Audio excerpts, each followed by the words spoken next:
Okay, can everybody hear me? Okay, are we ready? Donna, you want to? Donna Whitenburg is being called to the front. Okay, I'll start this off. First, I'd like to tell you folks in the back there that there's plenty of chairs up here. Come on. This is like church, you have to come to the front.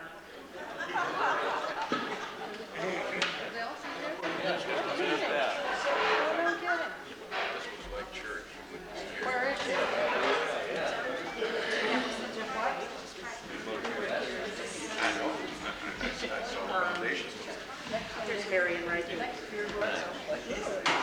Hi, Max. How are you, Elsie? I'm pretty good, Earl.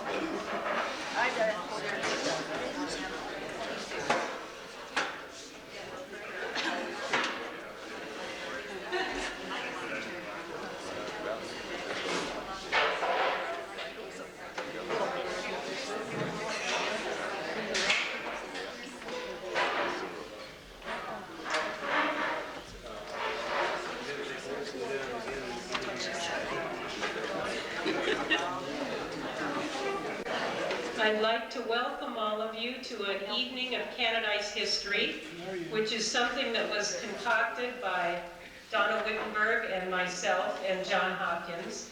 I'm going to talk just a few minutes about the Finger Lakes Land Trust, and that'll be the first and last you hear of that this evening, because what we really want to focus on is the history of our town. And I think we have plenty of people here who can help us understand even more than we might want to know. The Finger Lakes Land Trust is a local land conservation preservation organization that's based in the Finger Lakes area. We are the Western Lakes chapter, and we include Honeoye, Hemlock, and Canadice. There's plenty of information and literature in the back, and we're very happy to co-sponsor this event because we think one of the resources of Canadice that needs to be preserved is the history. What I'd like to do is turn the microphone over to Donna Whitenburg, who gave me a call about 3 months ago and said, let's try to do a history thing. We had tried it about a year ago in the Hemlock Fire Hall. John Hopkins couldn't attend, he was ill. And Earl Mastin, Barbara Outhouse, and Jack Evans did a great job of trying to hold the fort. But it was hot and humid, and we didn't have a microphone, and now we do, and we're in very comfortable surroundings. So let me have Donna explain why she hatched this up.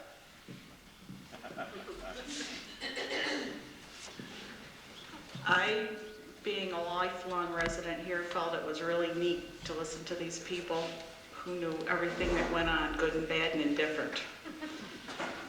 I had a lot from my parents, which really was fun, but to hear everybody else was even better.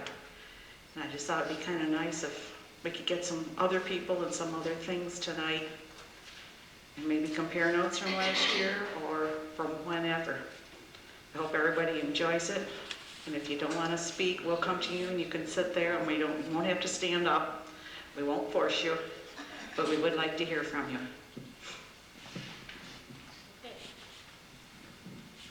We thought we'd start with some words from our town historian, who's been telling stories in the Chronicle for many years, and he also has been telling stories about some of us, but we won't go into that. John Hopkins.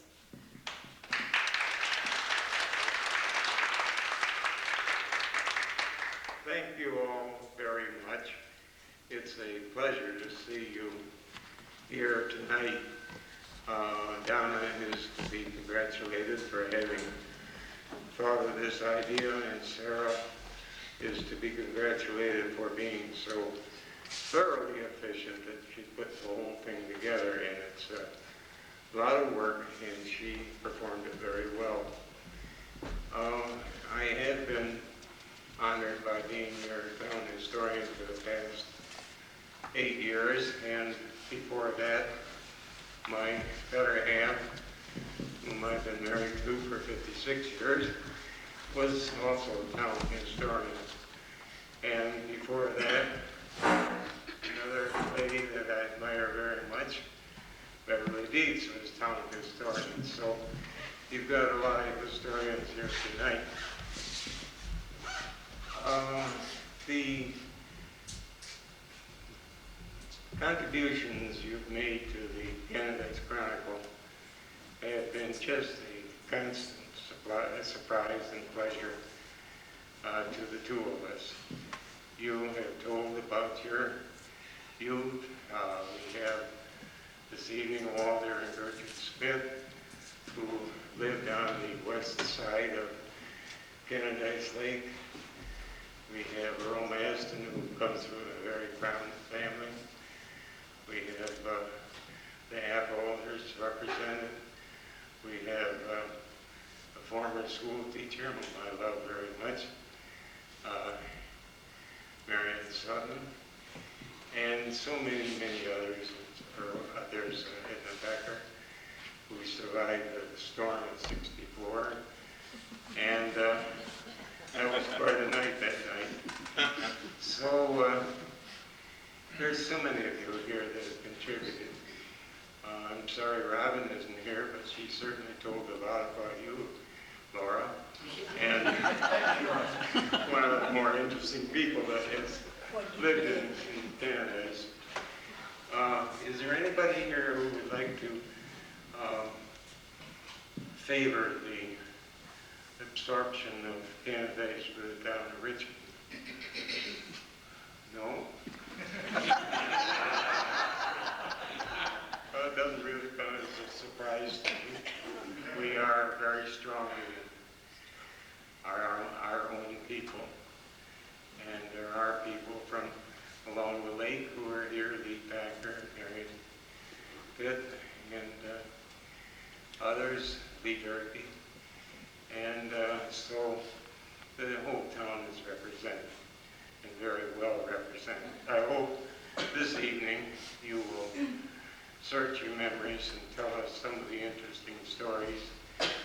Maybe they've been in the Chronicle, maybe they haven't. I have a couple of singers, but we're saving those. And, well, I remember Vi Ward when I wrote that story, and I got unsure hell from all over for talking about that nudist lady that lived down at the end of the West Lake Road, New York. So one has to be careful and not catch just the right tomatoes, let's say, that are swung in our direction. What I would like to see, I think we all would like to see, is to have Donna, who was born and bred here in Canadice, circulate among you. And if a story pops up in your mind, please, by all means, take the microphone. You're being tape recorded with an expert that beats. And you're being audio visualized by the gentleman over here to your right. And it would be very nice if you would record the salient histories, the stories that you have about the town we all love, the gem, the town of Canada. So Donna, do you want to start getting people to tell their stories? It's all yours. Marion, would you like to start?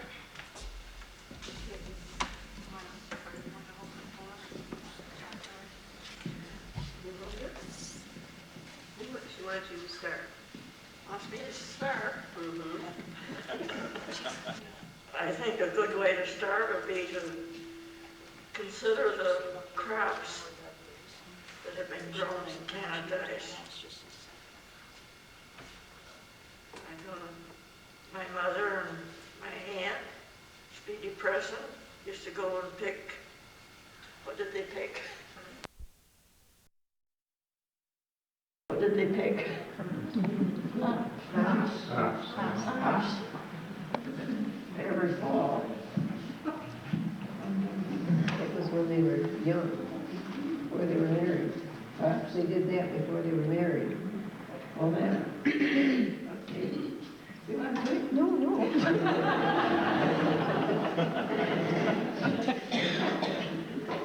What were the hops used for, Marion? My father was a farmer. He had raised all the different common crops, oats, buckwheat, beans, corn, and always hoped he'd have a good crop every year. And he usually did. There weren't so many fruit, different kinds of fruit here in Canadice, I don't think, because there were other crops. And another thing that we have is our lake, Canadice Lake, Hemlock Lake, and Honey Oil Lake. And Hemlock and Canadice, we don't have much use of it anymore since Rochester took it over. But we still have Honey Oil. I would like it if somebody else would take over for a while.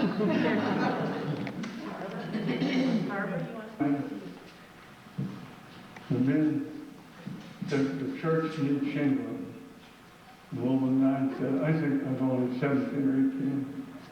You're working for me, but would you go up and help shingle the church, Canadice? I said, oh, sure. So then there was the whole neighborhood. We all went up and donated our time.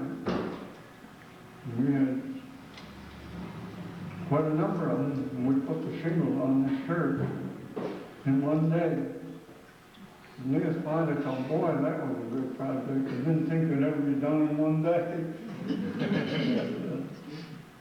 I said, well, I said, I just donate my time. You deduct my day from my wages too. Well, no.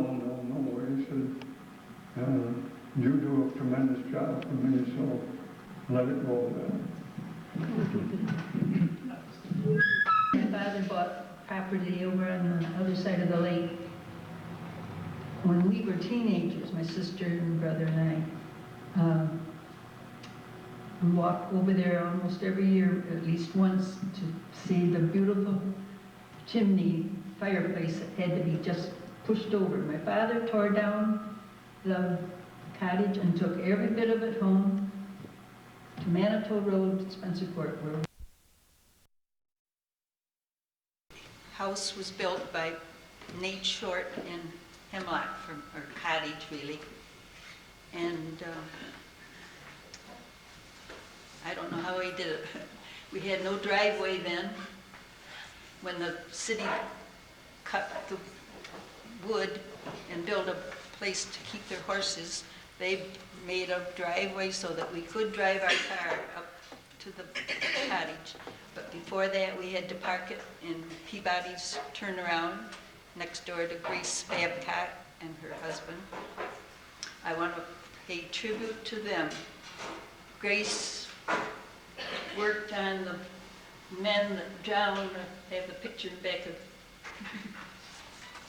And those 4 children were fatherless because of the drowning.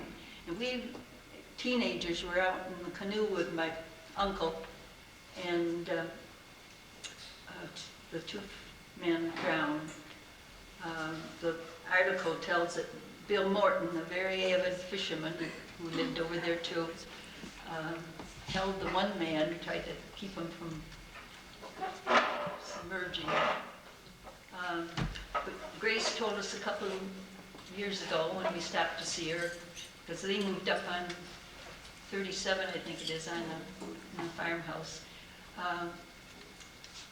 She had a brand new skirt and was trying to resuscitate those men. Even when we drove by, we were going home in the dark that night to Spencer Court.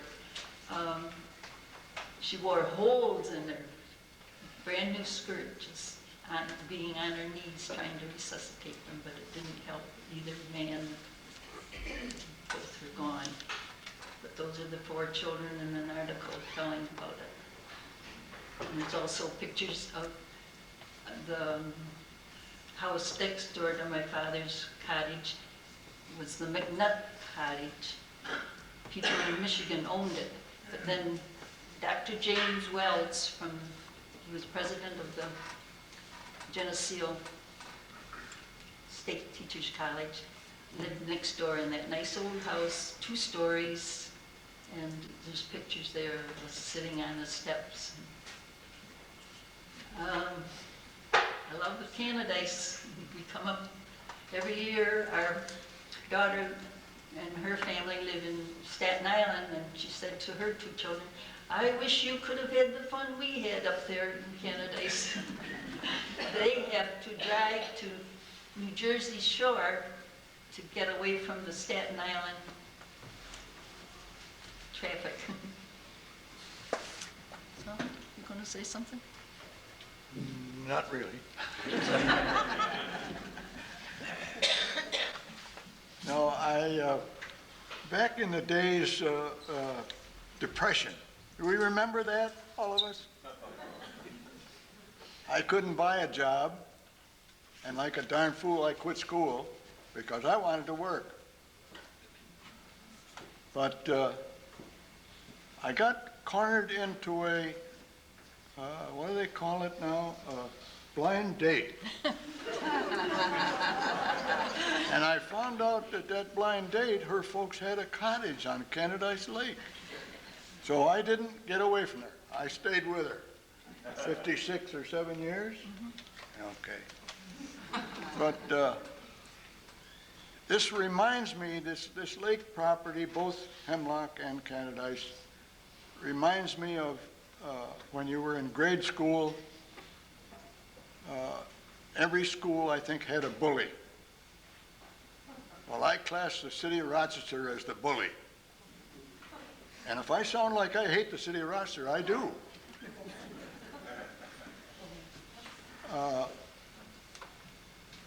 As right now, they don't need this water. They got Lake Ontario within 7 miles of them, and they're going 50 some odd miles to get water from these 2 lakes. That don't make sense, other than the fact that it's gravity feed, because Canadice Lake is the highest lake of all the Finger Lakes. It's over 1,000 feet above sea level. And this is where they can get that water to run into the city with no pumps whatsoever.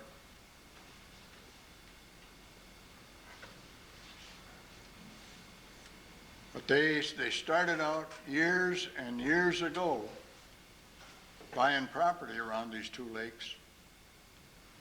And then when they decided that they were going to take them over completely, they owned all the property, so nobody could fight them. Now they came to my father-in-law, and he had a lot on the west side of Canadice that was 200 feet wide by 1,000 foot deep. So he told the fellows that came, why don't you move my cottage back? He said, sure, we'll move it back, but how the hell are you going to get to it? We're going to close the road. So that was that.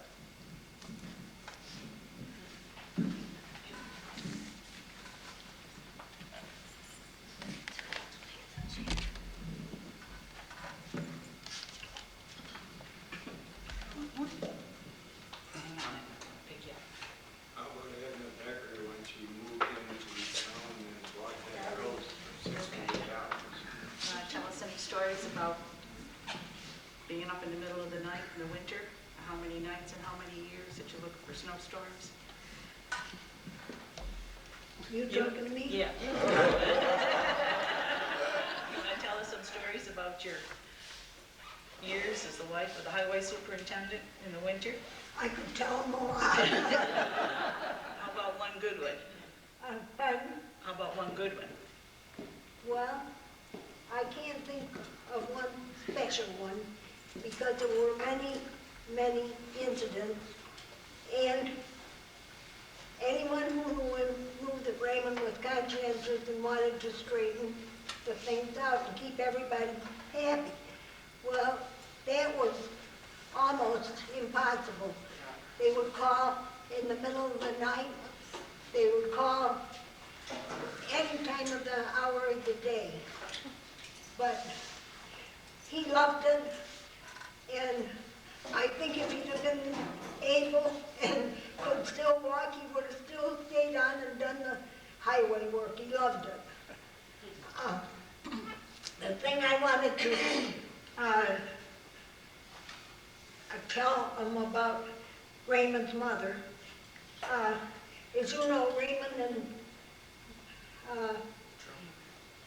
Raymond's mother and father, Jay and Lena, always, as far as I know, always lived in the same house. And when, I believe her parents lived there previously, and when they were to be married, which would have been probably 1911, the kitchen was large, and there was a cistern under the kitchen table.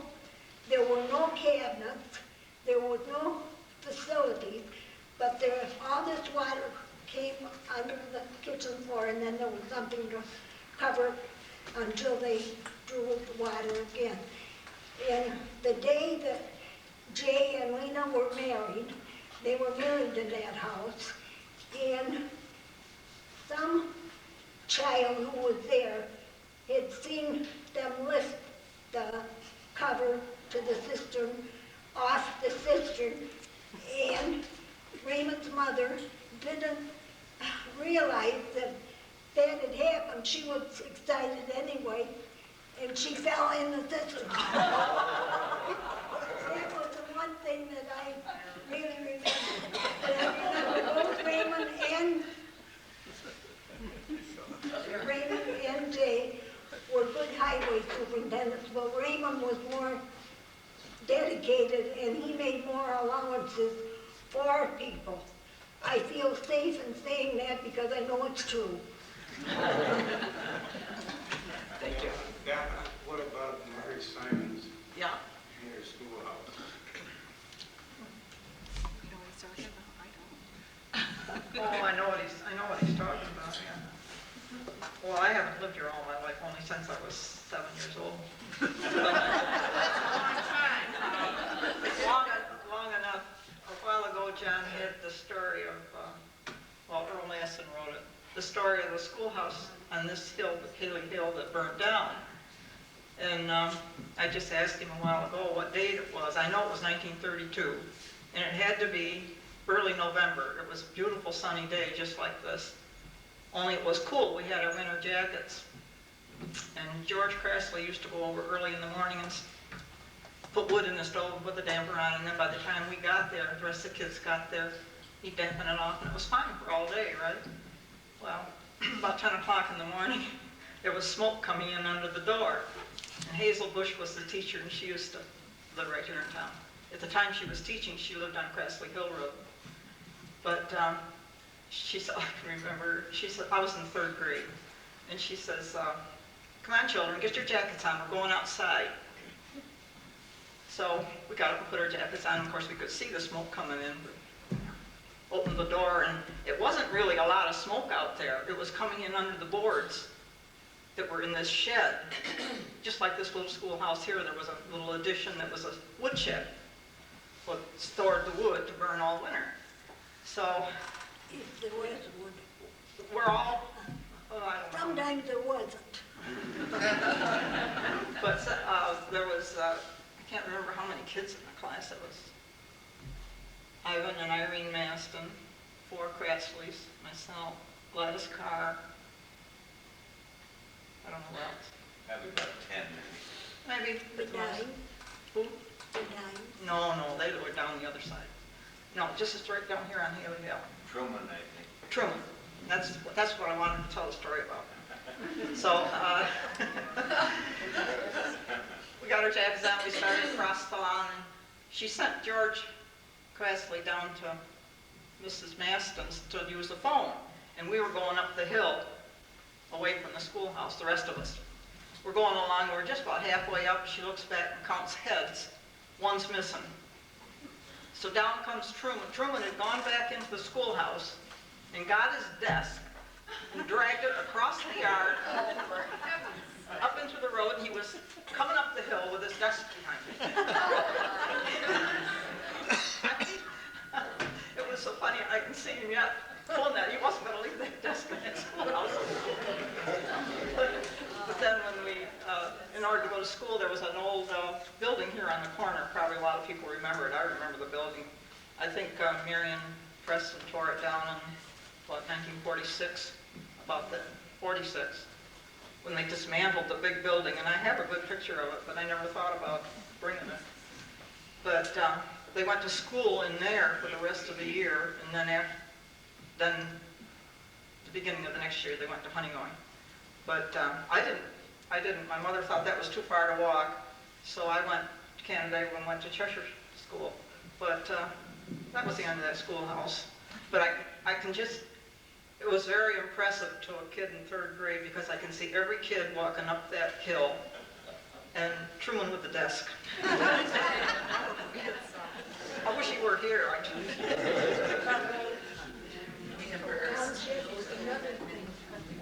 When I first saw the town shed, it was practically nothing. It was old, it was falling down, there was no facilities whatsoever, and one by one, it got to be the way it is today. But it was many years coming. It was horrible working there, you froze. Was it right on the corner where Truman has his It's barn? right where it is now. Where the barn Only is. their house that Lita Hayward lived in, or Lita Hoagland lived in, was in front. But it was a really crude building to ask people to work in and to come in. But today it's a finished, nice building. And I, of course, don't want Candice to join with Richmond.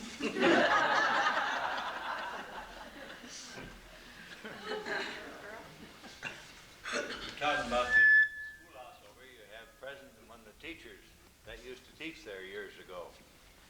And her family, of course, lived in town.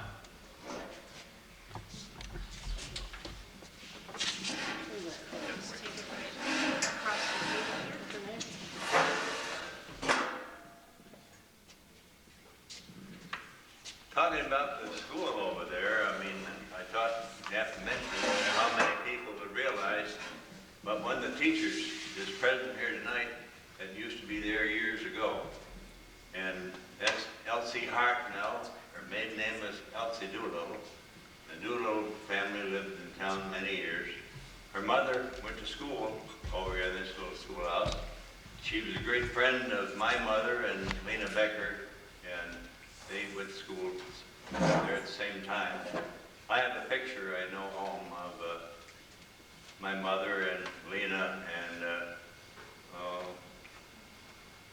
I can't think of her name now, but anyway, Elsie's mother. Cynthia Doolittle, yeah, I remember now. Cynthia Ross, by maiden name. So I thought it'd be interesting. I didn't know how many realized, or if you realized that we had an old teacher here years ago that was present tonight. Sure glad to see her.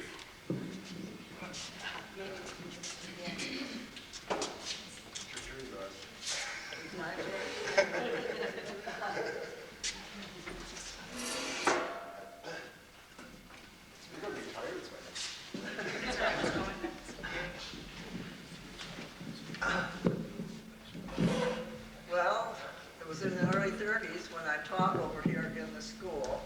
And the last time that I had a note from Mr. Hopkins, he asked me to write something for the paper, but I didn't get around to do it. But he also wanted to know who went to school there. Well, of course, there was Norman Payne, and the Blairs lived next to the schoolhouse then. There were several children from there. The Rauschers up on the hill that came from Rochester and eventually went back to Rochester came to school, and there were 4 or 5 of those children. I have lost track of most of them. One lives out near Canandaigua now, and often wondered whatever happened to Dixie. She was the cutest little tyke. But I don't know. I've often thought I would call the one that lives in near Canandaigua, and I found that out by looking in the telephone book. One used to live near Webster. I live in Webster now, and I don't know where he is, but I looked in the telephone book then, and I could not find him. And let me see. I mentioned Norman Payne, and I really don't know who some of the others were. But when I talked to Sarah on the telephone, she asked if I could talk about something, or mention, I guess I mentioned it at the beginning, about early life in Canadice. And I got to thinking about this. Let's go back to the teens. That takes us back quite a ways. We lived over on the middle road, the Doolittles did. The house was built over there, I looked that up, in 1864. Bob, I think you just flipped something there. You just shut the light off? Did I? I don't know. Is it live? I don't know. Anyhow, the house was built in 1864 by William S. Doolittle. The house in the beginning, there were two houses. The beginning house, which we always called the old house, and that was gone long before I was born, that burned. And our house was built, as I said, in 1864. It's quite a large house. We only had 7 bedrooms in it. It's where Dietz lives now, but that burned in the 50s. I think 54, the main house burned. I believe that Mrs. Dietz lives there now. Not Not that house? No, Doolittle House. Oh, across the road on the Hebrew Hill Road? Oh, okay. It was Jim, Whose house would be down there with 7 rooms? Well, it's gone now. Oh, there's that one good too? That's both burned? Yes, that burned. Okay. The house originally was built by Adams, the first house that was there. And he had a daughter, Cleora. And when William S. Doolittle came to this section, he eventually married Cleora and then bought that property from Adams. And then the main house was built in 1864.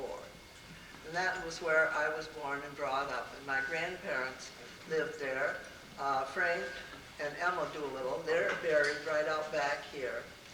And then when those children grew up, and my father married Cynthia Ross, as Earl said, then my grandparents moved down Hemlock and lived in the house right across from Hemlock School. And my folks lived there at the farm. Well, farming way back in that time was mostly by horses. And many of the things all had to be done by the team. And I was thinking about all the work my mother used to do, that you people, most of you, and looking over this crowd, don't do now. She canned and canned and canned. We had a huge garden, and everything had to be canned. You didn't go to the store and buy this and that and a lot of things, just the essentials that you needed. And we had lots of fruit trees and potatoes. Dad raised potatoes and all the different things. Huge orchard there at that time. And so that's the way it was in the very beginning. But then I had to walk to school. Even now, kids ride to school in buses, and that was a whole mile. And that was over, we used to call it the Buck District. I don't know what the name, what they call that now. It's a little red house on the corner. And that was a whole mile to school. Well, I remember back, too, that when we had storms and things like that, especially those snowstorms, I don't think we've had a snowstorm like that in a long time, because the snow would really get very, very deep. And you know, they didn't have snow plows, not back at that time. And I remember one time we had this big storm.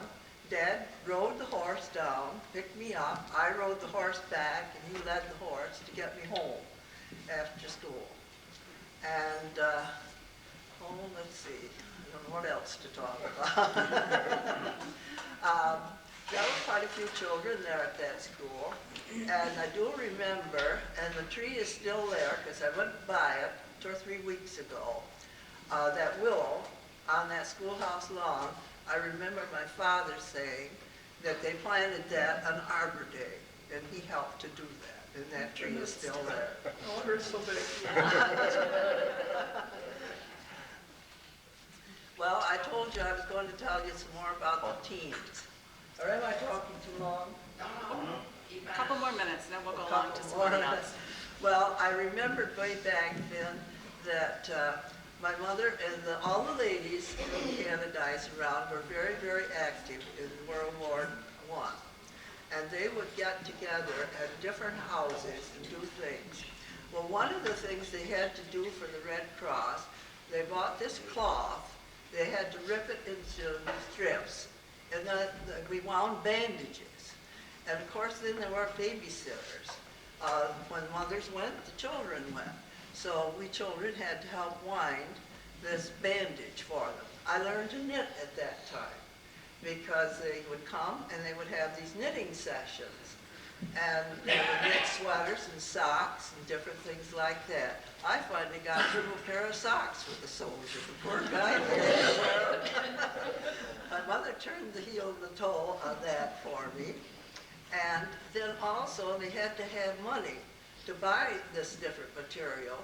So they were having dances around at different houses. I remember going to one at, which was the George Henry House, which was down on the Purcell Road. We call it Purcell, we used to call it Purcell Road. And we went to a dance there, and of course it was the square dances, and then some of the round dances. But the highlight of the dances were, each time that they went, there was one dance where the mothers danced with the sons and the fathers danced with the daughters. And then, of course, we couldn't wait for that time to come. We had one of those dances at our house. And I also remember of going to one at Mr. Hopkins' house. And that was the time that we met the dumb waiter. He's still dumb.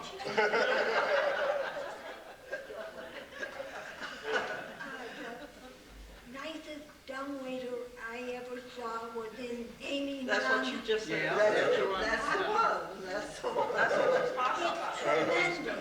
I had got to carry hundreds of cans of fruit and vegetables. I was appalled when I saw it. Well, I was appalled last night. As I told you, we kids always went along with the parents. We found the dumb waiter. And I'd like to know who he was, but we finally got a youngster in the dumb waiter, and he went to the other floor, and I was scared.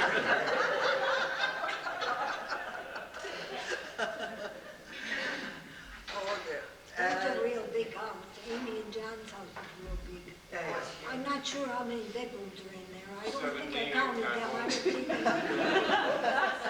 Too many. 17 rooms and holding. Some we haven't been in yet.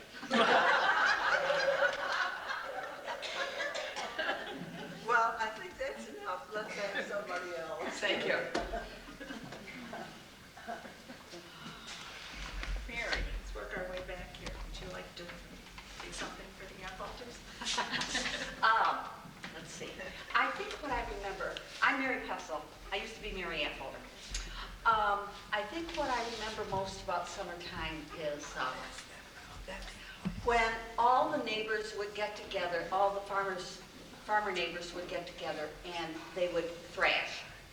And that was, well, Earl can tell you how many. I don't know. There was an awful lot of them. And they would set the thrashing machine up in the barn, and then there was the granary where the the wheat or the oats would come out, and then the straw would go out in the barnyard. And Leslie Payne always stacked the straw, I remember. Now, I wasn't very old when this happened, but this was a big part of summertime for us kids. First the wheat or the oats they weren't combined. They went through the binder and they were set up in the fields like you see now when the Amish or the Mennonites do it. And then it was all brought into the thrashing machine. And I don't know where you people know where we lived, but we lived right on County Road 32, right below Hopkins and right below where Earl and Helen lived. And people drive about 90 miles an hour there now. But the thrashing machine, the tractor that ran the thrashing machine was set across the road. And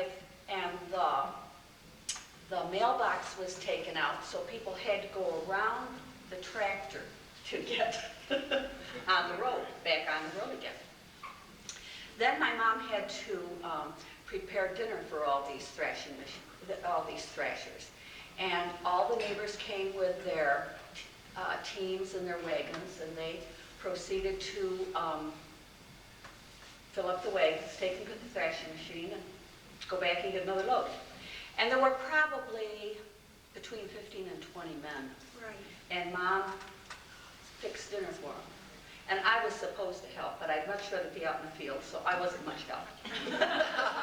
Didn't matter how big the dining room was, they crowded in. That's right. I know I went around down in Maynard's house and waited on them, and I wasn't as heavy then as I am now, and I could hardly get through.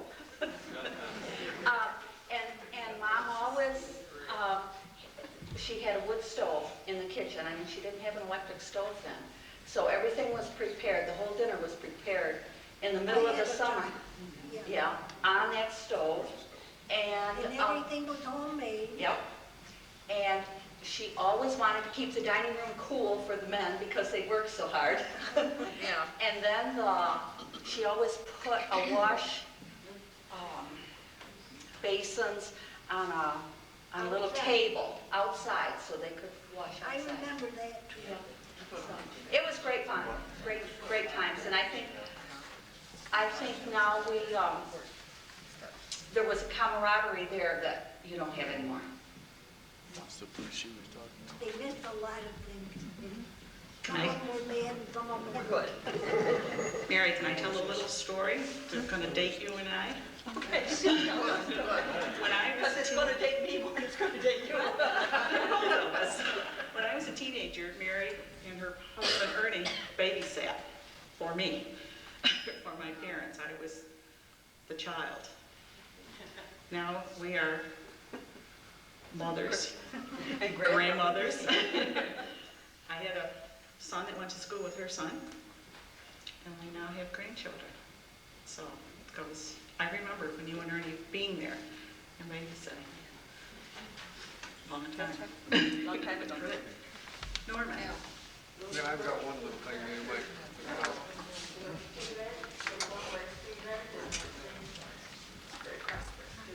I remember Dave's old thing on the top of a wagon that they always had to go somewhere and get lots of water and bring back to where the engine was, and then they had to build a fire under the water and make some steam to get the power to run the tractor or the thrashing machine. I'm recounting some of the historical part of the town. When Jane and I were married in '49, we built our house on the site of Aunt Sal's tavern and lodging, whatever. And prior to that, the property was owned by Mary's grandfather, George, and it was bought from him by my father, and that's where we settled. And prior to that, when I was probably back in the early 40s or late 30s, with a youngster that used to be in Hopkins, which lived across the road, we used to explore that building. it was abandoned at that time, and we probably as kids at that time were trespassing, but it was fun anyway. But anyway, we went through the building, and it was 3 stories, and what struck me was in the kitchen area, the floor was worn where the knots they're sticking up from the floor, probably an inch. So if you walked across that floor, you were just like walking across the stony field. And then it had 3 floors, and actually there were a well and 2 cisterns in the building itself, and there were 2 bricked up wine cellars, we thought, in the basement. And then the 3rd floor, there was a large room, well, which had beams across it, but I believe they used it as a ballroom. And then that property also, there was a carriage, a barn, and also a gamble rope barn. And those were all things which were torn down, as I say, in the late 30s or early 40s. I don't recall exactly. The building was torn down for some of the lumber in it, and also it was getting to be a menace and a trap for people like kids like us to get into. And so it was filled in, and eventually, and about 9 or 10 years later, a house was built there.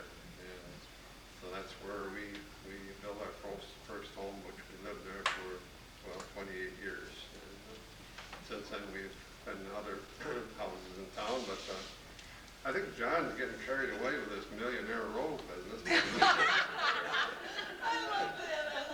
I really never classified myself as a millionaire, and I don't think I ever will. But I had to get John on that a little bit, so that's as far as I go for now. Laura? Get my glasses on so I can see what I wrote. There's different things. Ooh, that's loud. Get it further away. I came here was married in 1943 as a bride. I had just turned 19 about a month, and Norm was 16, and I was at that time practicing Catholic, and of course I came here as all Methodist, and I will never forget how really wonderful all the people were to me here in the Methodist Church. Lena Becker just took me under her wing. She was marvelous to me. Grace Affolter was another one. They just were just so wonderful to me, and I came to church with Steve, not every Sunday, but some Sundays. They just sort of took me under their wing, and I will always remember them for that. George Affolter, Grace's husband, had sheep and was very interested in them, and gave my husband Stephen a Cotswold, a beautiful Cotswold sheep, because he wanted someone else around to get interested in and have sheep.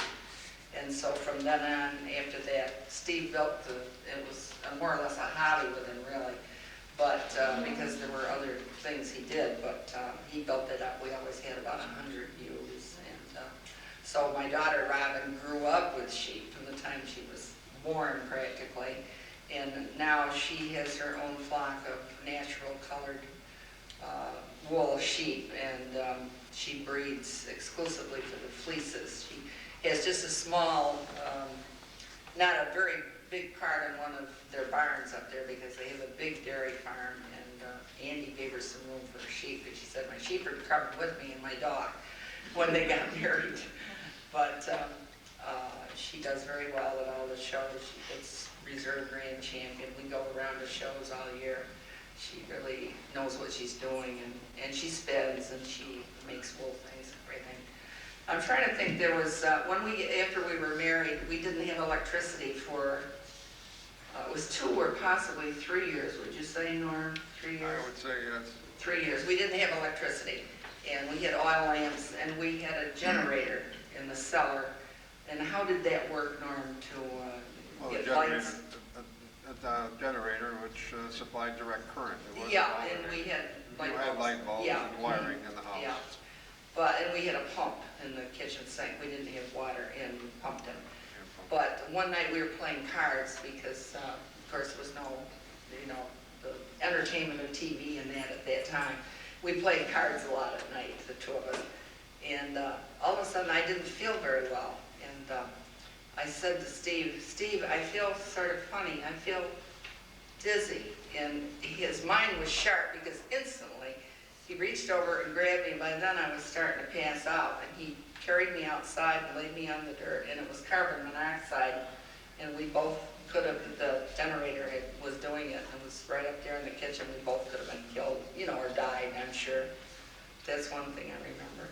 And then the bad winter was that 44, 45 here, 43, 44, Norm, which I think it was 44, 45, the winter of that. And the road from the foot of the hill here up was closed for almost 3 months. There was so much snow. They didn't open it. At the end of that, they had to build a special bucket to go up through and dig that snow out. I mean, I couldn't begin to tell you how many feet high that was. It was tremendous. So for all that time, we got one of Father Payne's teams and horses, and we came down twice a week, once to bring our eggs, because we had a lot of chickens, so we had eggs to sell, crates of them, and then when we went back, we'd take feed back up, ground feed. And this one night, and I'll never forget it, the sleigh, it was a sleigh, tipped just enough that 2 crates of eggs fell off. And if you can imagine the fun of trying to pick up white eggs and white snow at night, because we wanted them all, you know. That was a thing I never forgot. I've got other things, but maybe somebody else. Joe Biden? My wedding? Oh, the Hornet. Oh, yes, I had to tell that. Earl and Helen Mastin came to our horning. They still did that back then. After you were married, they'd come to your house and they, you know, it was supposed to be a complete surprise. And they'd bang, you know, and then all of a sudden there they were, and, you know, you had some refreshments, coffee and cookies or something. And it was just it was a tradition, and it was a lot of fun.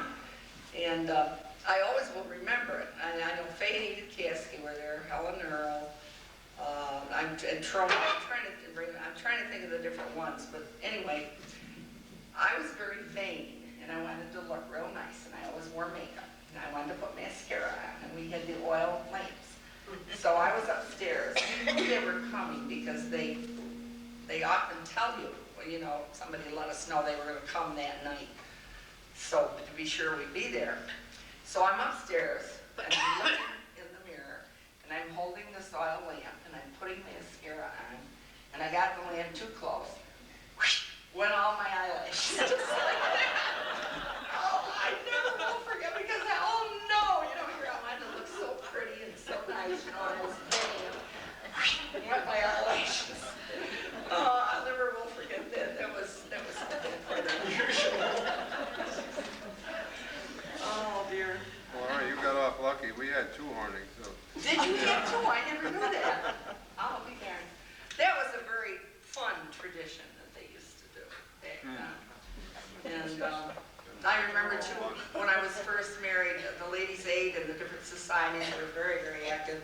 And I remember being to this dinner at Lester Cork's, where, let's see, that's where, what do we call it, lives now? Or did. Babcock, Grace Babcock, that was the house, wasn't it? Yeah.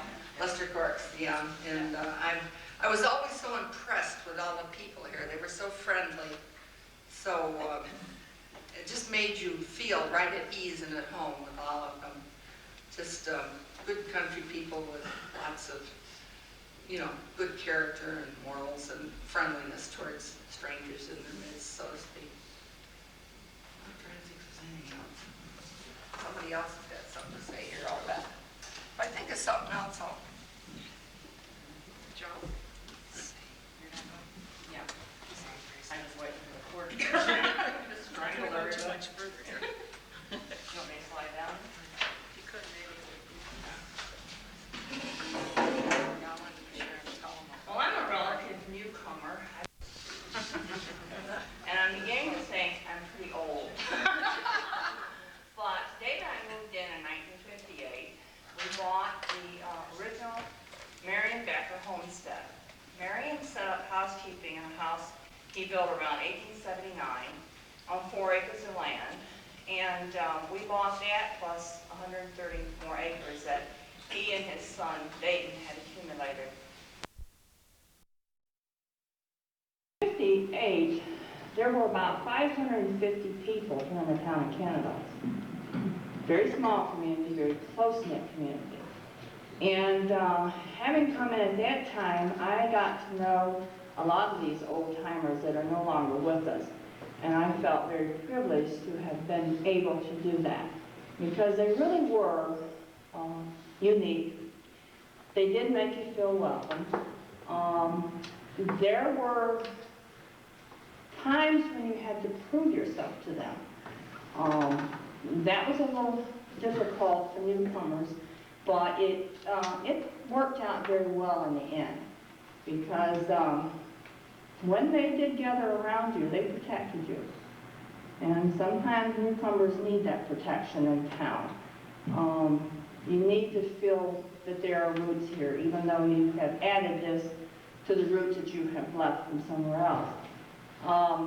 I had a rather rude awakening one morning in the summer of 1958 with sheep running across my front lawn. Now, my neighbors, which was Esther Becker and Ruth Becker across the road from me, and Grace and Bill Babcock to the south, and Chip and June to the south, didn't have sheep in the land around them. So I didn't know where these sheep were coming from. But it worked out to be Will Preston's sheep. And Will was moving them from his pasture near his place, I presume, to pasture on Chip's land to the north, because I never could figure out where they went, only that they came and went at different times to change pastures. And I found that a little different. I had never seen that before. But it was a common practice for him to move his sheep from different pastures and run them through my front yard. But over the years, we certainly have been very happy that we settled here in Canadice. We have children and grandchildren that live here. And I have accumulated a lot of stories, but I'll pass this on for somebody else.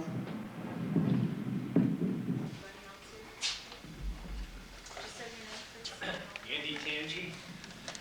I had an uncle, his name was Earl Howard, and he had a cabin on the west side of Canadice Lake. And I remember we were kids, we used to canoe over there. He had a big road, we used to swing out over the lake and go swimming and all that, and it was a great time.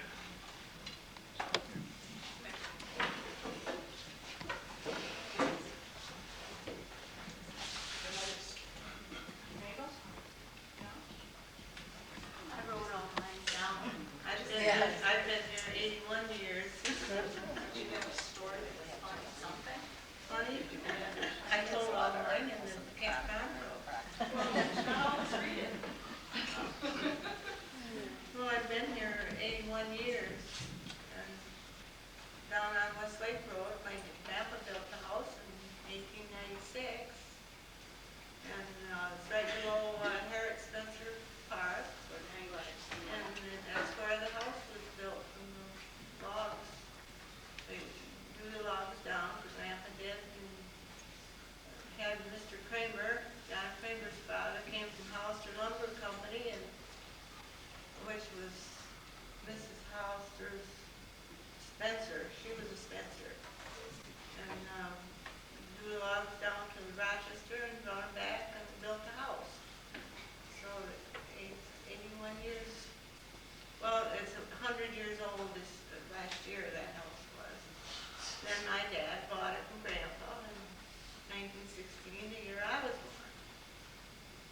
So no wonder I love Canadice and everybody. But I'm not a very good speaker. I took one speech, gave one speech when I was 3 years old. I'm Daddy's little darling, and I'm only 3 years old. Santa Claus would come to my house because I'm just as good as gold. But I don't talk very well. I'm not very much of a speaker. That's cute. But I guess I know everybody in Canada, just about. Talking about the canoe rides across the Hemlock or Canadice Lake. When I was going with Ray, my husband,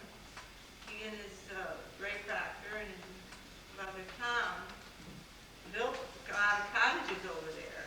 There were carpenters, and I would come with Tom's wife and her kids, and she'd canoe us across the lake and take them their food, you know, for dinner. And all those cottages that they built were tore down. So, and I waited for Amy today when she came and got me, and on my porch swing, and I can see clear to Allen's Hill from our front. Beautiful. So I've been there all this while. I got some pictures in my pocketbook. Would you get them up on the counter later if you want them somewhere, maybe they can look at them if they Yeah, want? there's a picture of my Aunt Patty and her kids down in Honey. I like when they went to the cottage there. I'll put them up on the counter, is that right? Yeah, Can I get them? and here's some more. There's the Canadice picnic. In 1921, I think it was. 1921 or 2, sure. I think it was 21. 'Cause I'm in it. I'm not in that one. My mother and father and Jay Becker and Jay Becker and Dayton Becker's in it, and my mother and some of the relatives. They were all, none of them was married yet. This is our school, and when Miss Dunlap was there, and that was 1922, yeah.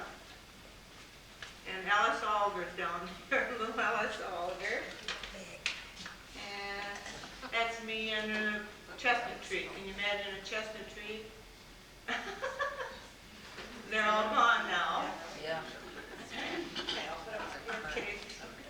It's written on the back.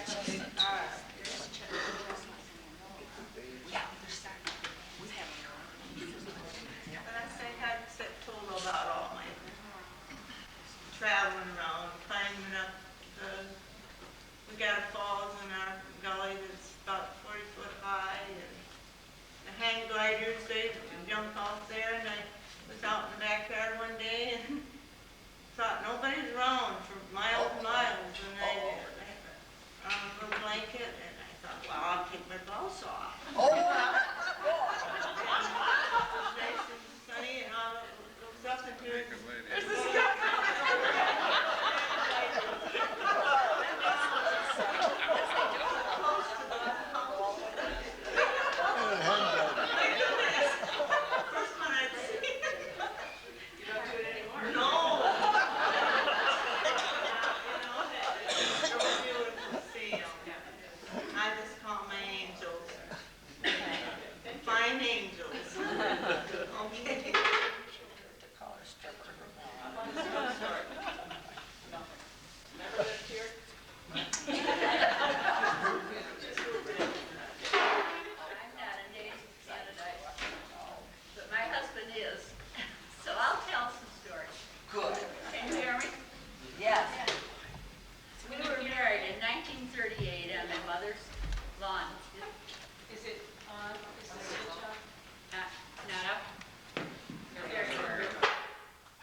July 31st.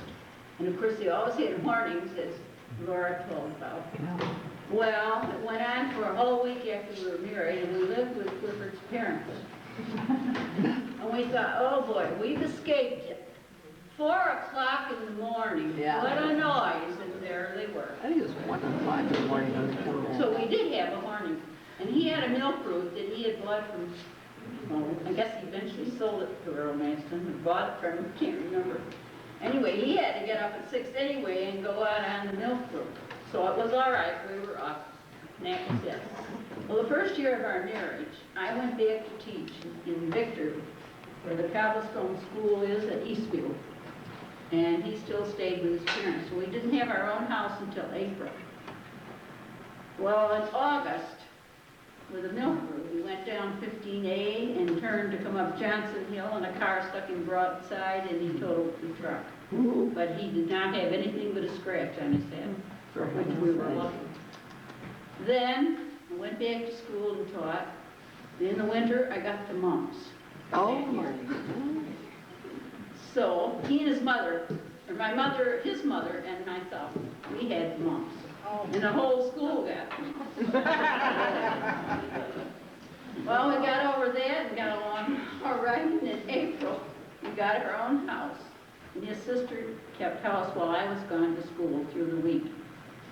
And he always got cheese and butter for people on the milk room. And it was kept in the basement. So in the morning, I would go down and get it before he went. And I went down the stairs to get the cheese and the butter for him to take on the route, and I fell and I broke my ankle. Oh, dear. That ended my school year, in my first year of marriage. Would you like to tell about what running away from school when the superintendent was there? Yes. Come on. Yes, you'd like to tell them.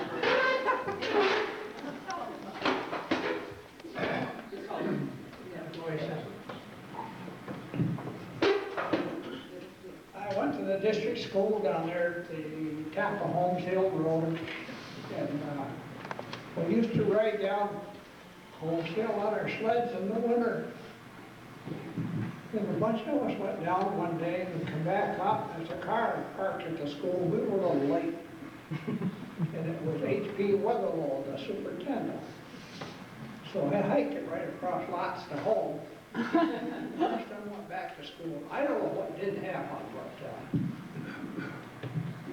had us scared for a while.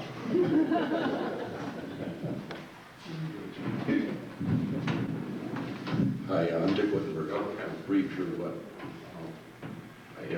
when I was very young, my grandfather was quite a naturalist. He was superintendent of parks in the city of Rochester for some time. And, towards the end of his driving career, he always used to drive. He used to take long rides, and I do that myself. Donna and I take a lot of time. We used to get in the car and drive a couple of miles on Finger Lakes. But anyway, towards the end, he had arthritis pretty bad. You know, he had to take a grandson with him. We told him he could hardly come to left or right because he couldn't turn his head. He should have been on the road. But anyway, we used to go up to spring water on the hill overlooking. I had a cousin, and his mother, or his two sisters lived up there with one of their sons.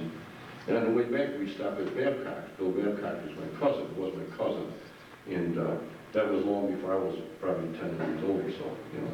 And I could care less. I didn't want to go. None of the grandchildren wanted to take this long ride anyway. But it's kind of ironic afterwards, because afterwards we moved to Canadice. I never thought of the Babcocks or the hill up here. But I married a girl who lived across the street from Bill Babcock, and Chris Babcock. I remember her talking about the family that lived across the street, and Donna, and I never met her till when we moved up here, we ended up getting married. So, I don't know, just kind of ironic.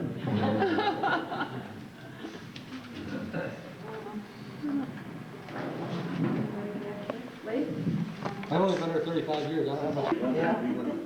Turkey helped me out with Thanksgiving, and another time someone on 15A helped us out. But that was my first introduction to Canada, and realizing you better fill your tank. That's very true. I can tell you of a man that lived here many years that ran out a mile from home, lots of times. Now, who might that be? Gas station on the way home, but didn't get any. History is good, but the future cannot die. What's going to happen? The meeting is Wednesday night at the school. And this is just the SMART review meeting is Wednesday night at Honeywell School. For the at 7 o'clock. To combine the two towns? To discuss the SMART review. We don't need it. The SMART review was done by the state of New York. It doesn't cover much. Now we don't take it. Oh, that was really good. It'll be there.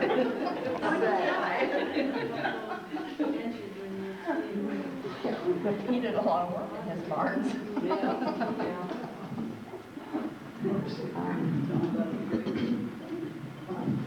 I learned to drive. June's pushing me a little bit.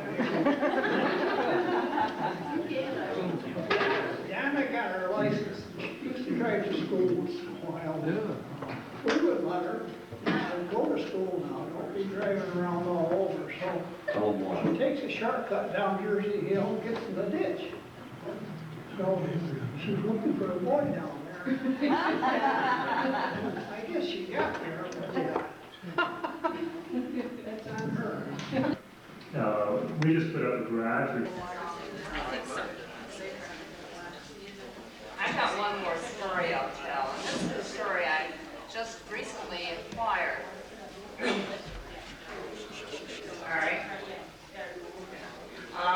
There seems to be a thing called Canadice fruit.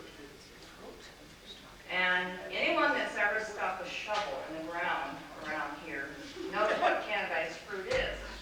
We grow them. Just wonderful on the ground. On top of the ground, wherever. Canadice fruit is a rock, a boulder, most of our ground. And Norm Payne told us this story. And it seems as though his dad, Leslie, blasted rock out of the ground. And it used to be a common practice for the farmers to do this. Well, one time he came upon a rock, not much of it was sticking above ground, and he thought he would get that rock out of the way, and he blasted away, and he blasted away, and he blasted away, and the rock didn't move. So he got Mike Mastin to come out with a bulldozer and said, dig it out. So Mike dug, and Mike dug, and dug some more. How far down did they go? Well, we couldn't see Mike anymore.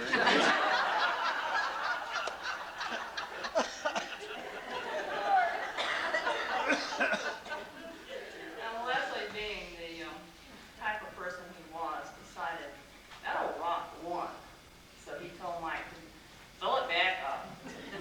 And when Norm told us about this, we decided that we had to find that rock.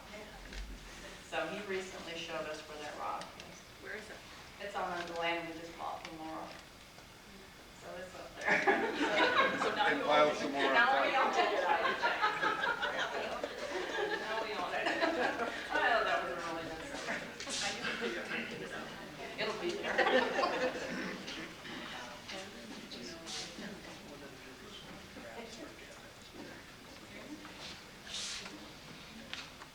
Laura May might have some more stories. You got some more stories? I guess I covered most everything. I know it's one thing, I was always very appreciative of Maud Van Dyne. She knew I liked these old, I like to read these old novels, Mary J. Holmes and all that. My mother had a lot of them, and I always read them all the years I was growing up. And she had quite a collection of them, and she was so sweet. She'd keep bringing me 2 or 3, to church or whatever, and I'd borrow them and read them, and I thought that was so nice. But I always will remember how very friendly everyone was here, and just a great bunch of people. Esther Becker, all, Speedy Preston, Maud Van Dyne. I was well acquainted with all of them, and they were so kind. Really was something. Some of the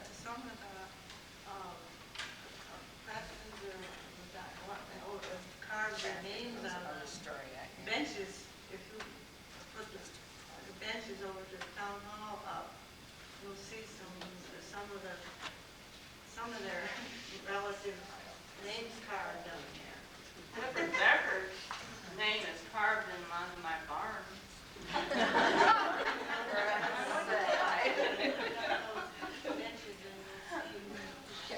He did a lot of work in his barns.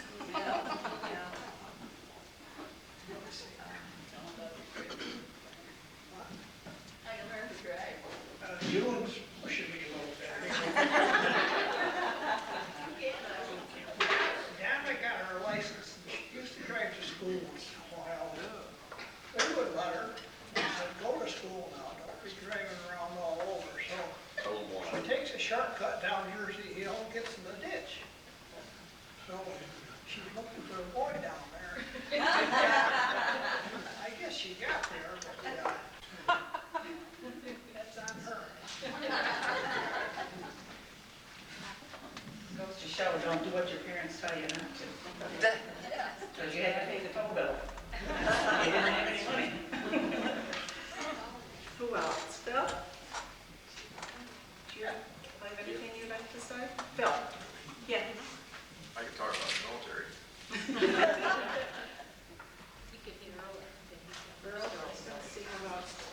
here. Get some.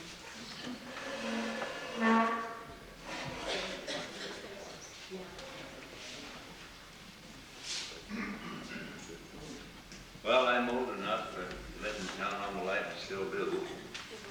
I can vouch for what some of the speakers before me and many of the tales that they've told. I've experienced a lot of them myself. I talk about the thrashing and changing works and so on.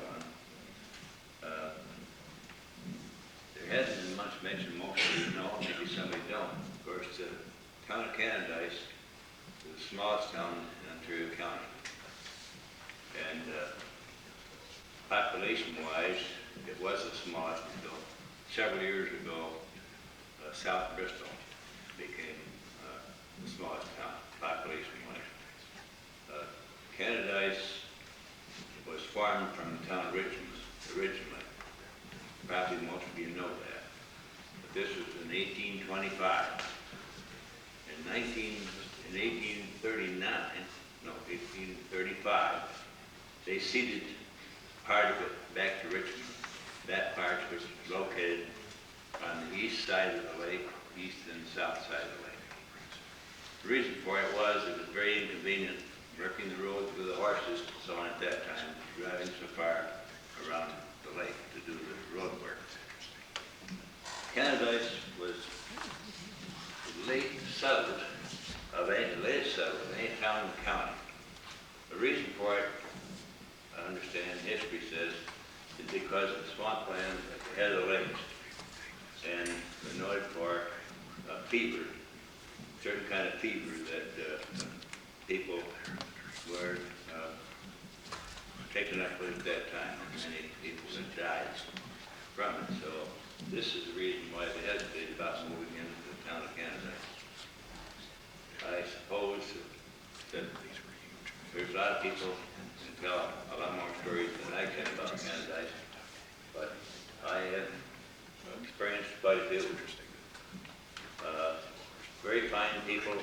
I can't say enough good for all the people that I've contacted all my life in town. We always have some, you know, that are a little different than others, than the usual. I remember one fellow that lived in town, and I'm sure Ed1 remembers him well. His name is George Elkins. George Elkins was a retired professor, college professor, and he got into the alcohol a little too strong and lost his job as far as teaching in college. So he came out here and he boarded with Ed1 and worked on the town highway for J. Becker. Some of the time when they weren't working on the highway, he worked with some of the farmers around. I remember he had a bad temper. He had a brand new Model T Ford coupe, and it didn't start one morning for him, so it made him kind of disgusted, so he took the crank and he beat the fenders and the hood all up on his car. Another time, I know that working for one farmer in the town, and he said, he's so tight, that man is so tight, he said he wouldn't give a nickel to see Jesus Christ ride a bicycle.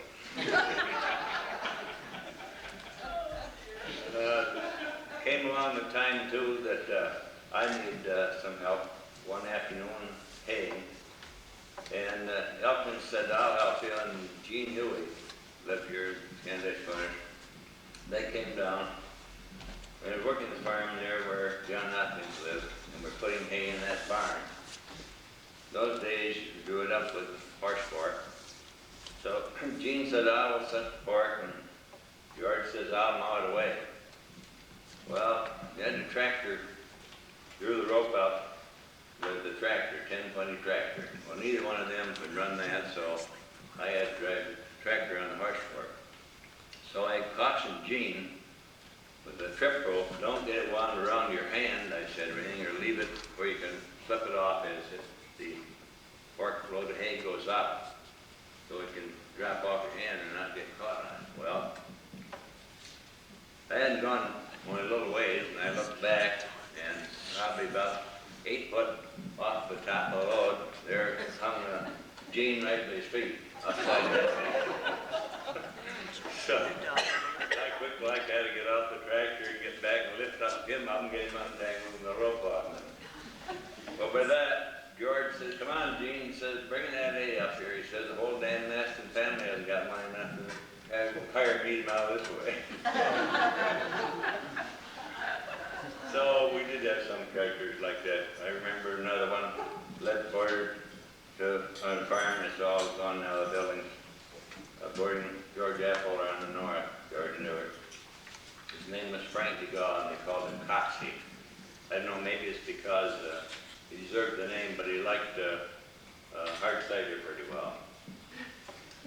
Mr. Appoller wasn't too keen on alcoholic drinks. So he said to Frank, he said, I wish you wouldn't drink so much of that hard cider. Well, Frank said, what difference it makes, whether I drink hard cider or beer? He said, you grow a lot of hops here, make beer. Well, George says, I understand that I don't grow hops for making beer. He said, well, what are you growing for? I said, yeast. Because he said, we used an awful lot of yeast then. He said, you grow a lot of hops. So I could say a lot more. Thanks, Earl. Anybody back here at this table? I see a couple faces that look sort of familiar. You might be a neighbor of mine. We're next to You see, so friendly we are, we know faces and not names.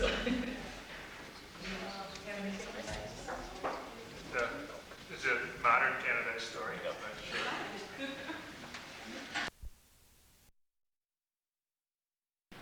And as part of the project, we had to dig a new foundation. Well, when we were done, we didn't want the natural resources of Canadice. We had a big pile of rocks.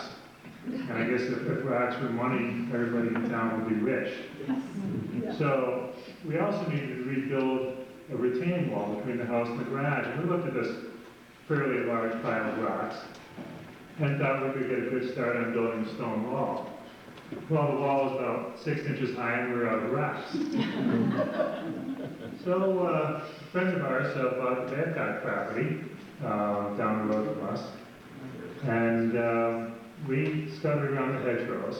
And we're lucky enough in town that people who did farm this town made nice piles of rocks out, which is what is now the woods. I guess it was the edge of Powell Field, but there's piles of rocks out in the woods now that are half-mile long and 3 feet tall. And as far as you can see through the woods, and you start to dig through the rocks and you realize it's still 3 and 4 feet deep, and you lift one rock and you think, how did they do it? Who did it before they had engines or anything else? And it's really amazing. We have a truck over there. We just put them on the back of the truck and drive away. so we got, It's stunning to see. so probably 40, 50 truckloads of rocks later, we excavated rocks out of stone piles and washed rocks and mortared them up, and we got ourselves a pretty nice Canadice stone wall. I appreciate concrete block a lot more, but I'm another person in town that has a hard time parting with a nickel. You want to meet the lady and gentleman who built the original garage? Mr. and Mrs. Ace over here? Nice to meet you.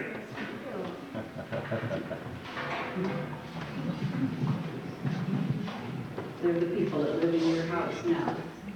Yeah. Yeah. Okay. Anybody have a ghost story? We had a request for a ghost story. A Canadice ghost for anybody? Norm, you want any? Any ghosts? Yeah. There was just a dirt underneath this floor over here. It was excavated. Right, the church was built in 1834. Yeah, 1833. 1833. We had a tent.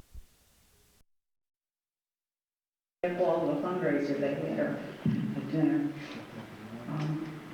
You want to tell about it or not? No? I can tell you some. Our son David. Okay, he didn't say that. Was away.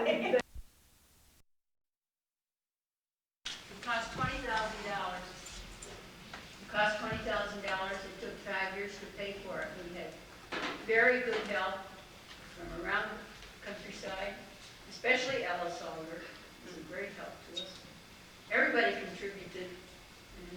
we had to pay for. Right, John? You can talk about that. Let me tell you about it. One thing down at the carriage barns was one just above where the old town shed was. There was one there, there was one out just the other side of where the well is here. And there was one across the road and just above the house opposite here. There were 3 carriage barns. Three.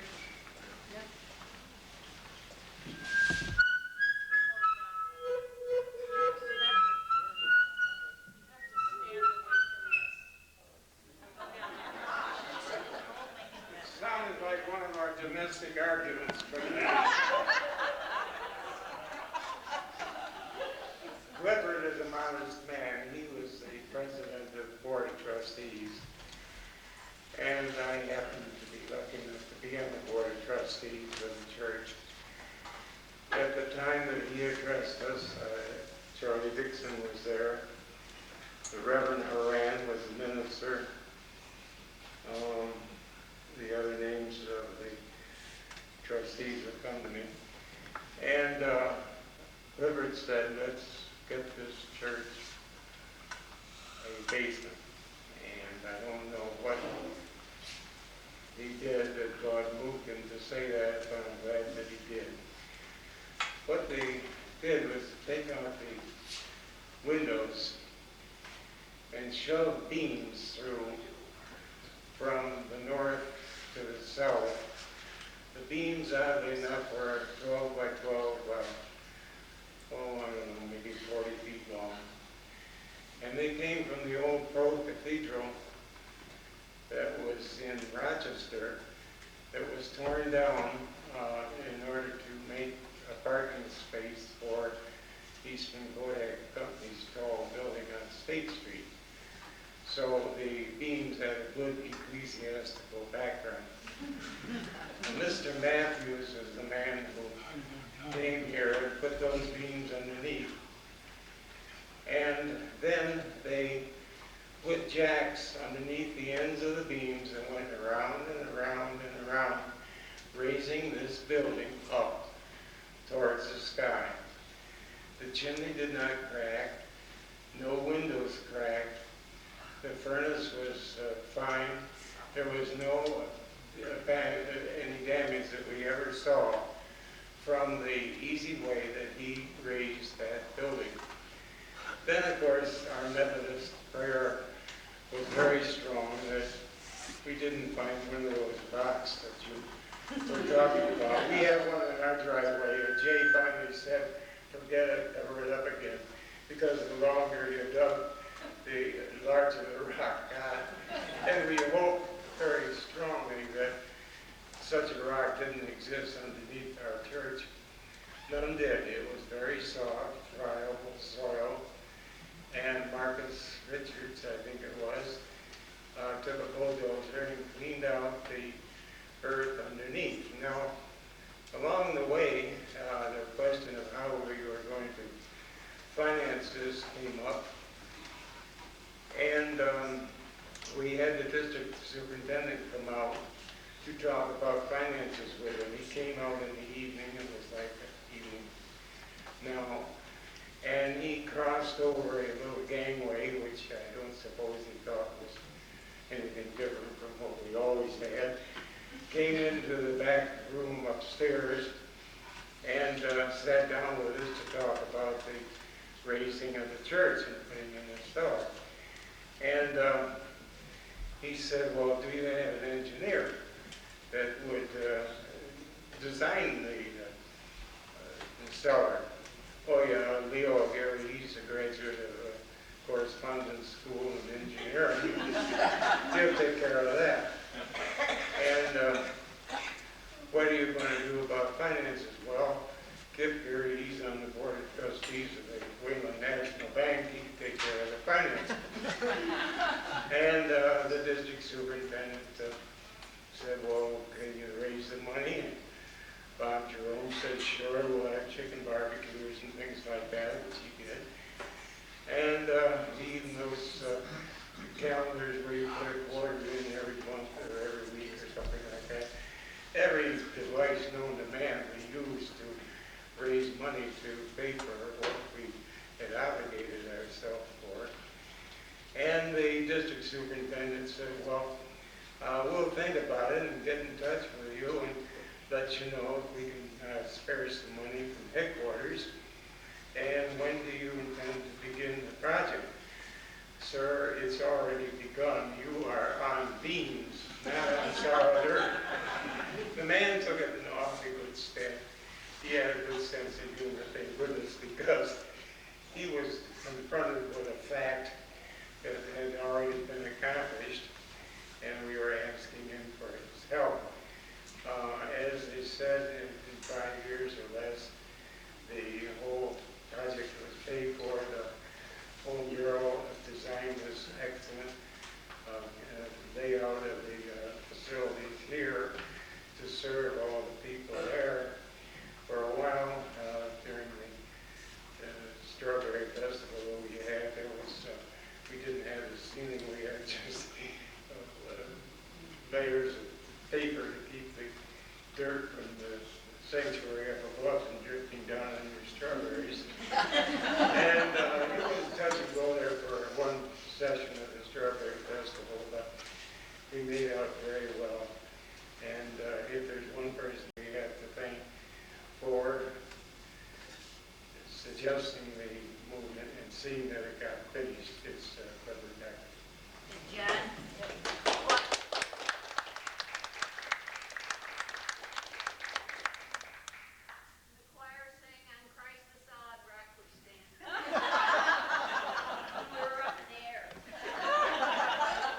Before this basement, we served 400 people upstairs in a little room that was there to there.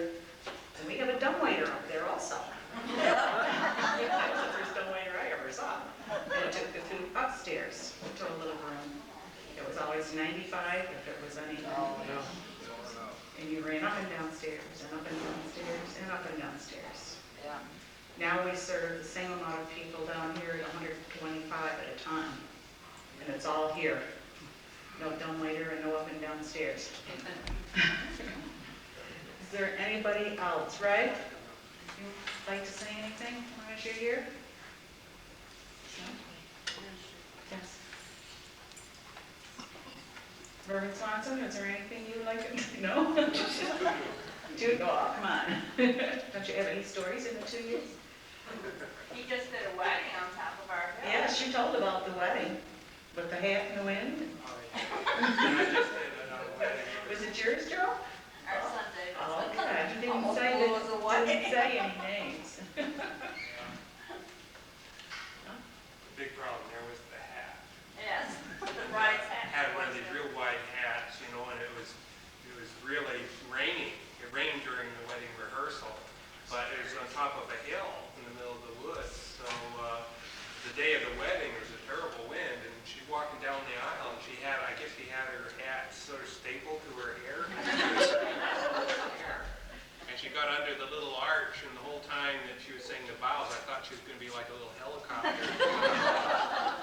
Just normal Canadice hair. I was tempted because the skies were so black when we were outside, and we had all these chairs and this runway to talk about those storms, clouds may gather over your marriage, you know. But right at the end, after the bride was kissed and the reception line was set up, there was a lightning bolt near us. Remember that? As if God was saying, boy, you're really tested. It was kind of like a drum roll right at the end. Anybody else? Barbara, let's come back to you.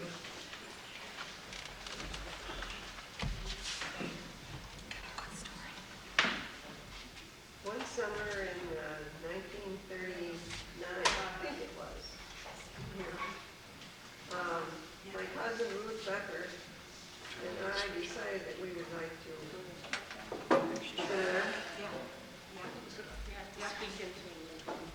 decided we'd like to try and sell some baked goods on the lake and on Route 37. So Ruth had a car, and Aunt Esther Becker said we could use her kitchen. And we would start on Thursday afternoon and bake Friday and deliver it Saturday morning. And we went along the west side of Canadice Lake and along the Middle Cheshire Road, or Middle Canadice Road, selling baked goods. I have a record of what we paid, or what was paid for the baked goods, but I've been moving and I don't know what I did with it. I can't find it. I remember a loaf of bread was 15 cents, and I think a dozen rolls also was 15 cents. And everything was about that same, very, very low price. Of course, we didn't make very much. We had a lot of fun. And Ruth Becker was, I think, the first woman bus driver anywhere in this area that I know of, school bus driver. She was my school bus driver.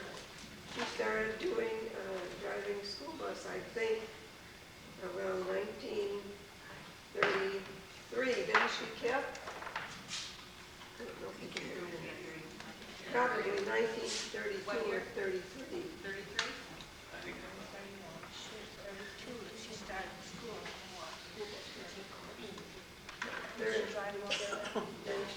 I think so. She started in 1932. And I rode all the time I went to high school. She was my bus driver. She was a great bus driver. I thought that was quite something that she would be driving a bus. Sometimes, of course, it was a small bus, but she had, at one time, she had a 7-passenger bus, and she had Norman. I don't know that she had Norman. She had Stephen Payne and Ellen and my brother. So she had quite a few bus people to ride on the bus. Did Marianne have any stories about teaching school? Or did she drive it to school? Emma. Marianne came along with us, and she told me a story that when she was teaching school in the schoolhouse next to Holmes Road, that there were some little girls or some kids that lived on one of those cottages along the lake, and they lived there in the winter, and the lake, Canadice Lake, would freeze over, and these kids would walk across the ice and then walk all the way up Holmes Road to the schoolhouse. And at the end of the school day, they'd walk all the way down Holmes Road and all the way across Canadice Lake. And you said there was a sawmill over on that side. That was right? Did you want to add to that?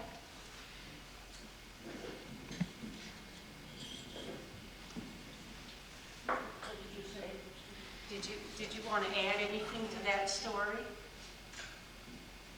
I don't think so, except that in the spring and fall when the lake was open, someone rolled across the lake and bring the children to the east side of the lake. And then when school was out in the afternoon, they'd have to come back and take them home.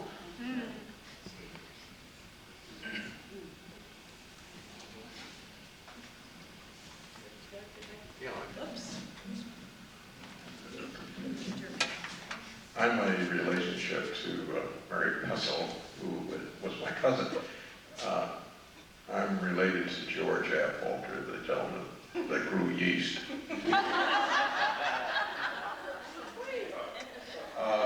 I'd like to just talk a little bit about some of my progenitors. Our early progenitor was a Rufus Ricks, who came to Tabor's Corners in 1815 from Oneida County and from Dorking, England.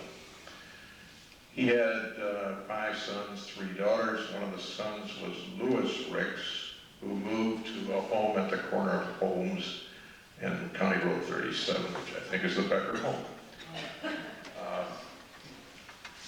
Near that home, a family by the name of Beans resided, and Lewis Ricks had a son by the name of Clark Ricks.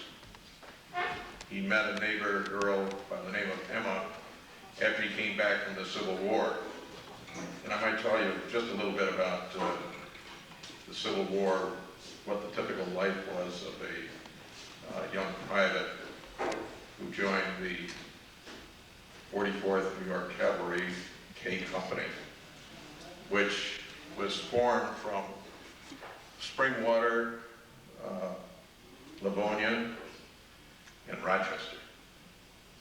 One of the enlisted men in L Company was a man by the name of Samuel Affolter, who was the father of my grandfather. He had 5 children. I might mention this. He had 5 children, and this was in 1863. 4 of those children came down with diphtheria. 2 children died in one day and 2 the following week.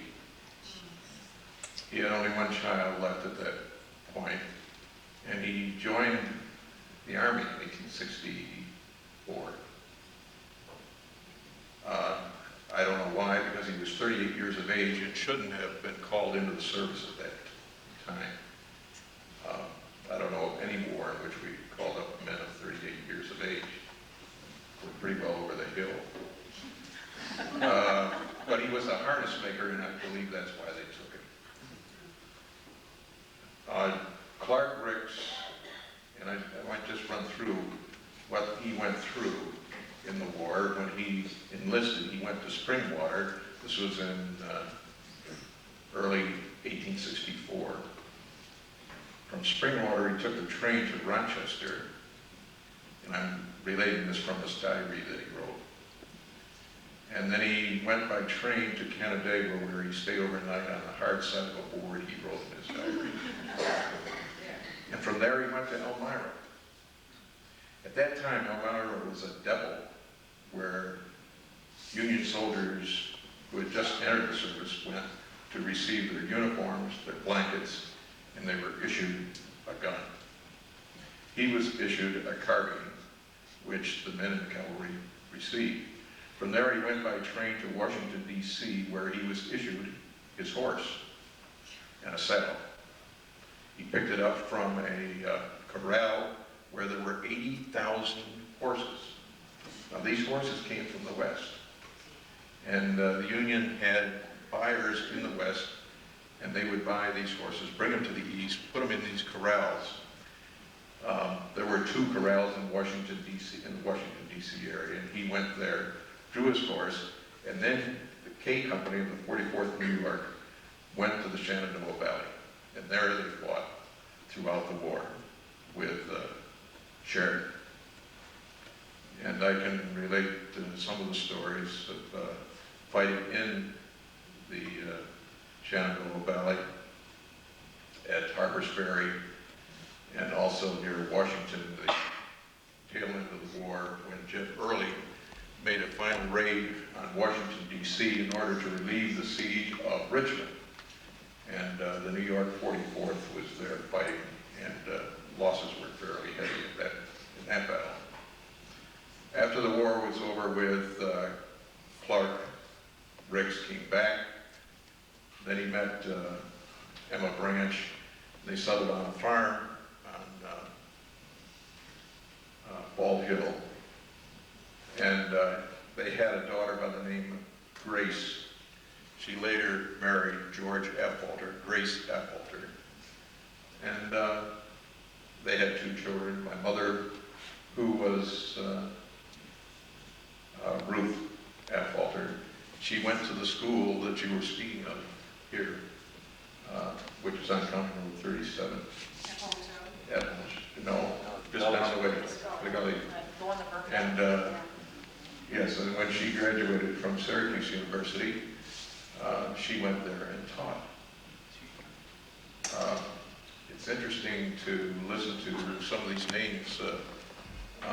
Leslie Penny, I can remember as a young boy, he had the biggest hands I've ever seen of any gentleman, but his hands fit his body. He was a huge man. And he was so good and so strong that when we thrashed, and I would come down to this part, I lived in Buffalo at the time, but I would come here during the summer months. He would always get the job of making the stack because he was so big. And he would take me up into the stack with him, and I would follow him around as he would spread the straw. But he was probably one of the kindest men I've ever known. A very gentle man. And he had the deepest voice. When we come up here to church, you knew when Leslie was singing. And Will Preston, I can remember driving some of his sheep as a boy. And gee, I've heard more names. George Elton. Yes, he was a hired hand of my grandfather's, and I knew that he did drink because my grandmother told me that. But he was a marvelous storyteller, and I dearly loved the man. He was great at telling stories, and I don't know how many were true because I didn't really know that he drank that much, and I'll guarantee he didn't drink around my grandfather. But to show you what my grandfather was somewhat like, I can remember when the silo that's down by the old farm that still stands, the barn is gone now, but it was time for them to cut corn, and my grandfather had waited for the men to come and build that silo all summer, and they finally came on a Sunday morning. My grandfather went out there and told them to get off the property because they wouldn't build on Sunday. And they did. My mother also relates a story of when a horse fell into a well down near the barn, and the men all stood around for better than an hour, determining whether they could take that horse out of the well because it was Sunday. I could tell some wild stories that did go on. But you were talking about stones. My uncle, Mary's father, used to draw stones in the wintertime from the fields. And for $1 a load, he would put it on to County Road 37. And that's how they built that road, the base of that road. They were paid $1, and it was one way that you could make money. What did they carry in sleds? A buck. Well, it was just a wagon. Yeah.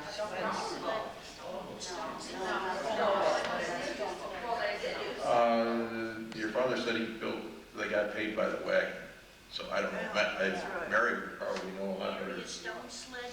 No, I don't think. When did they start using stone? Yes, Steve. Stone mold. It was just a flat piece of wood. Yeah, right that's there. what I think. They They used a particular wagon. They used a wagon. Like a dump wagon? They had a wagon with a number of like 2x4s, all with rounded ends on either end.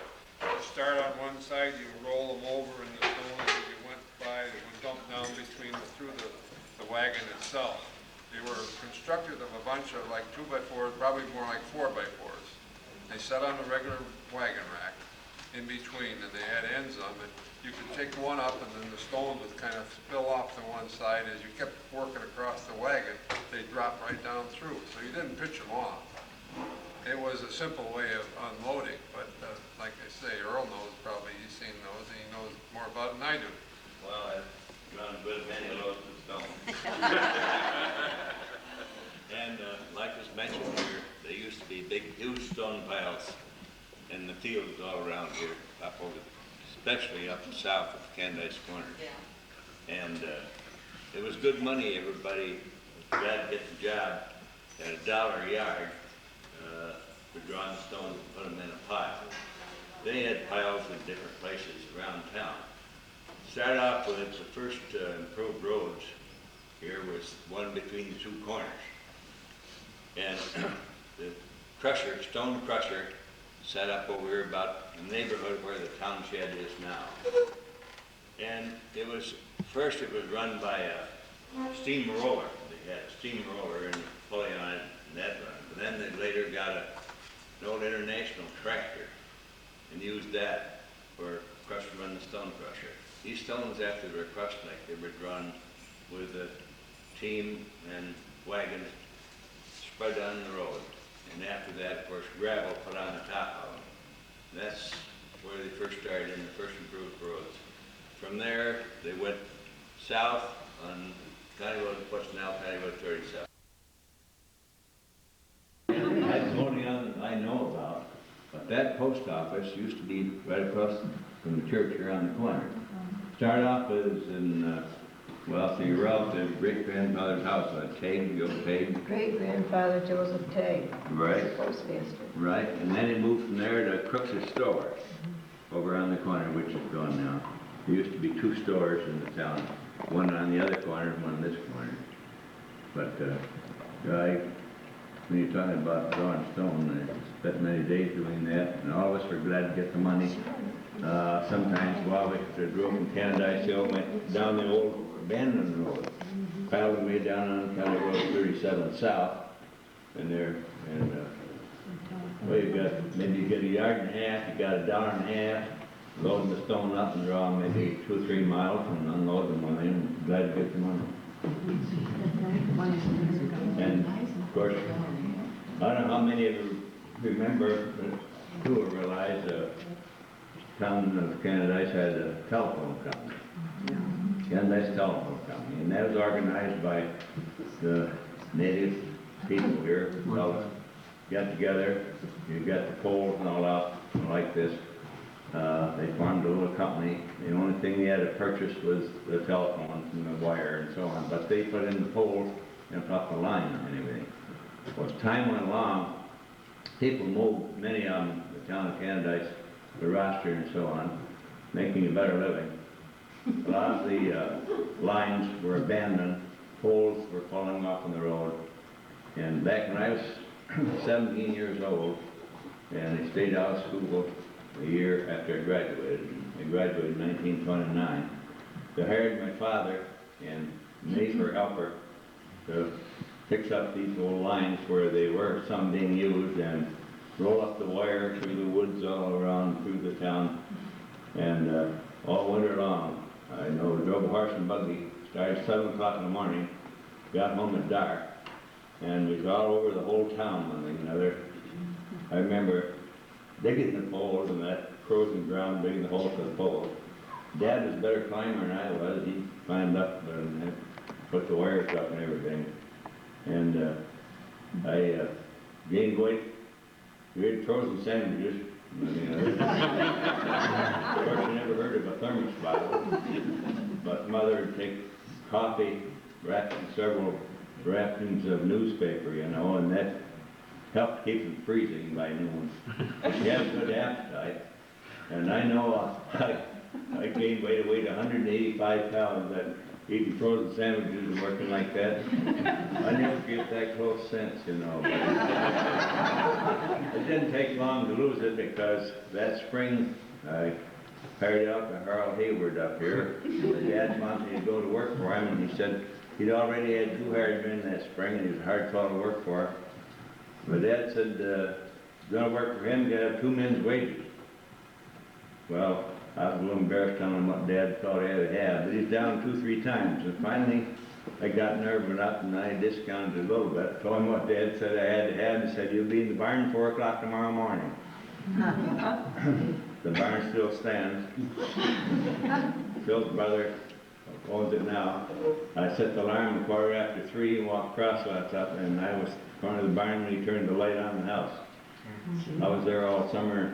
We worked till Labor Day and started the next day teacher's training class in Canandaigua. So going back, talking about the letter, copies of that letter, and there's 2 or 3 copies of it.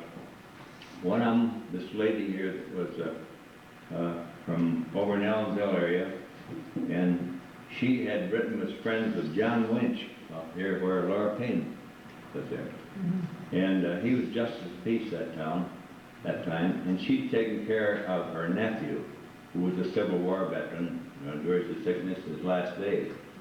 Someone told her she thought she'd get reimbursed from the government for his expenses. And Mr. Winch, she contacted him and wrote back and forth. And I have a copy of the letter.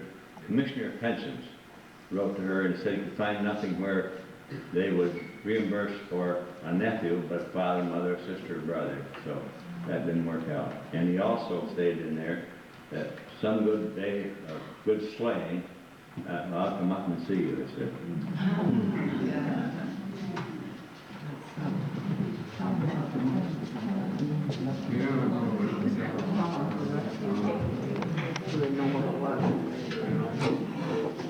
Well, we really hate to close, but it's getting, it's 9:30, this is kind of our closure time. Do we have one more story, just one more story, and we'll keep it short? Norm? You don't have a choice.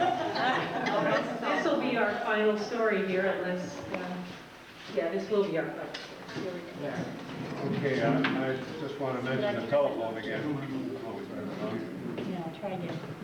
I just want to mention the telephone again. Okay. And the home, my home and my mother's home and my grandparents' home right up the line here had the switchboard in it at one time. And also the meetings of the Telephone Association were held in a shop, a wood shop that was still on the premises up there. And also there were several other houses. I believe one of them was around the corner, might have been Crooks's at that time. And there was one on the other corner which later years had the switchboard. They changed it around depending on, I don't know why, but they did. They moved it from one place to another. There again, that telephone and my early days of the telephone, when you rang on the line, and our number there was 415F4. We had 4 rings and there were long rings. If you had at a home over there, it was 2 long and 2 short. But the one I remember the most was Lena Becker's, and she had 5 long rings, and boy, that was 5 all day long. I'm not discounting Lena, she was great. But she got it news for the Morning Gazette, and that seemed to be the main thing most every day. You had to get on the line, you had to tell them to get off sometimes. So that's the story. That was that way when we first got married. We want to thank everybody for showing up tonight, and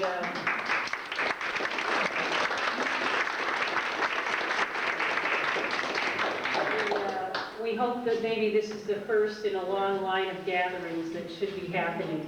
And maybe this is the start of a tradition, and maybe every fall we should do this. Great. This is wonderful. It's really been educational and interesting and a lot of fun, especially for those of us that are relative newcomers. I want to especially thank John Hopkins and Donna Whitenburg. This wouldn't have happened without Donna's call to me. And our photographer, historian, Doug Morgan, and his wife from Honeyway Falls area. Wow. So thank you all.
Oh, yeah. Are you in there? This is one of them.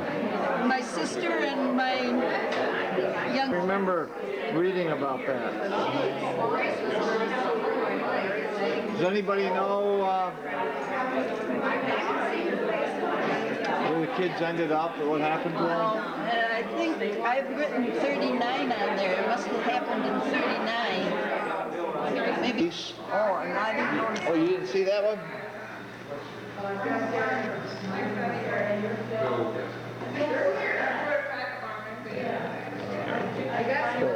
Yeah. One of the nice things for the cameras is you.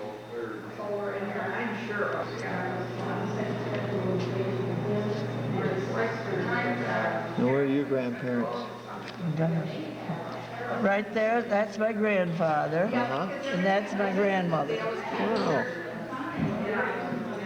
Mm-hmm. Beautiful. And then this one, let's see.